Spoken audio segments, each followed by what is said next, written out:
اکثر سوال کیا جاتا ہے کہ کیا فوت شدہ والدین کو اولاد کی خبر ہوتی ہے کہ نہیں؟ دیکھیں، میں آپ کو دو چیزیں بتاتا ہوں۔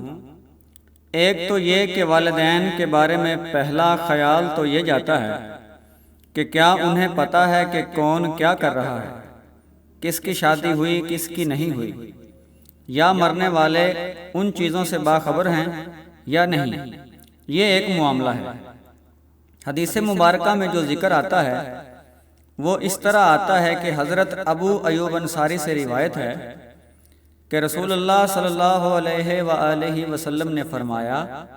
کہ جب مومن کی روح قبض کی جاتی ہے تو اللہ کے مرحوم بندے جن کا پہلے انتقال ہو چکا ہے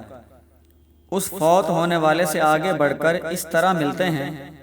جیسے دنیا میں کسی خوشخبری دینے والے شخص سے ملا کرتے ہیں، اور پھر اس سے پوچھتا ہے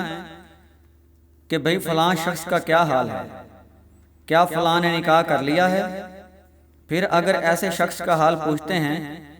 جس شخص سے مرنے والا شخص پہلے مل چکا ہو تو وہ کہتا ہے وہ تو مجھ سے پہلے مر چکا ہے۔ تو کہنے کا مقصد یہ ہے جن سوالات کا حدیث مبارکہ میں ذکر آیا ہے کہ فلاں شخص کیسا ہے، کیا فلاں شخص نے نکاح کر لیا ہے، اس سے نشاندہی ہوتی ہے کہ جو معاملات وہ پیچھے چھوڑ آئے تھے اپنے عزیز و اقارب کے مرنے والوں کو، وہاں پر بھی ان کے بارے میں فکر ہوتی ہے۔ اس لیے جو دنیا سے وہاں جاتا ہے تو وہ فوراً اس کے پاس آتے ہیں، کیونکہ روح کو پہچان لیتی ہے، جیسے شکل سے ہم اپنے رشتہ داروں کو پہچان لیتے ہیں۔ اسی طرح روح بھی ویسے ہی ایک شکل رکھتی ہے جیسے ہمارے عزیز و اقارب رشتہ دار رکھتے ہیں، اور یہ معاملہ صرف مومن کے ساتھ ہوتا ہے، ایمان والوں کے ساتھ ہوتا ہے۔ کافروں کے ساتھ یہ معاملہ نہیں ہوتا، مشرکوں کے ساتھ بھی یہ معاملہ نہیں ہوتا۔ اس لیے جب کسی مومن کی روح قبض کی جاتی ہے تو روحیں پھر اس سے حال احوال پوچھتی ہیں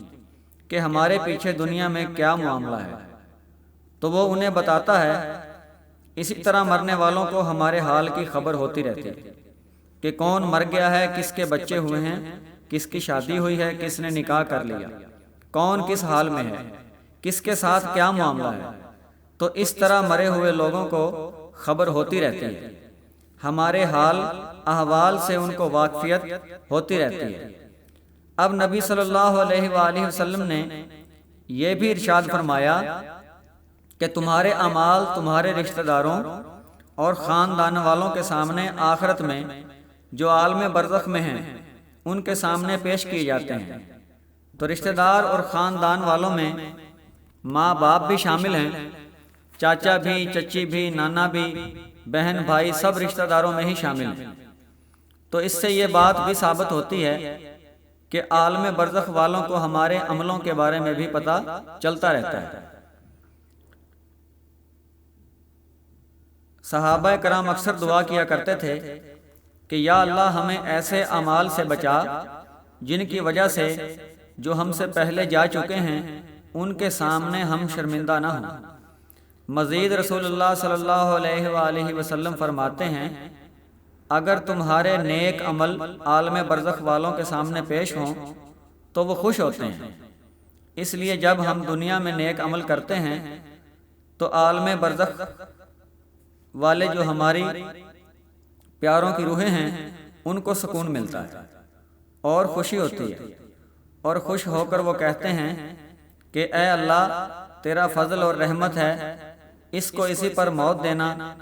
اور ایمان کی حالت میں ہی اس کو زندہ رکھنا اور ایمان کی حالت میں ہی اس کو موت دینا۔ اس کے برعکس اگر کسی گناہگار شخص کا بیٹا یا بیٹی جو گناہوں میں پڑے ہوں جب عالم برزخ والوں کے سامنے گناہ پیش ہوتے ہیں تو وہ کہتے ہیں اے اللہ اس کے دل میں نیکی ڈال دے تاکہ اس کے برے عمل ہم پر اور ہمارے والدین پر اثر انداز نہ ہوں۔ اس سے یہ ثابت ہوتا ہے کہ ہمارے برے اعمال ہمارے والدین اور رشتہ داروں کے لیے تکلیف کا باعث ہے اور نیک عمل ان کو خوشی کا باعث ہے۔ امام طبرانی سے روایت ہے، یہاں یہ بتانا مقصود ہے کہ حال احوال کی بھی انہیں خبر ہوتی ہے اور اعمال کی بھی۔ اس لیے برے اعمال کرنے سے پہلے یہ ضرور سوچو جب میرے اعمال ان کے سامنے جاتے ہیں تو مجھے جب دنیا چھوڑ کر جانا ہے تو پھر ان کے سامنے شرمندہ نہ ہونا پڑے، اپنے رب کے سامنے شرمندہ نہ ہونا پڑے۔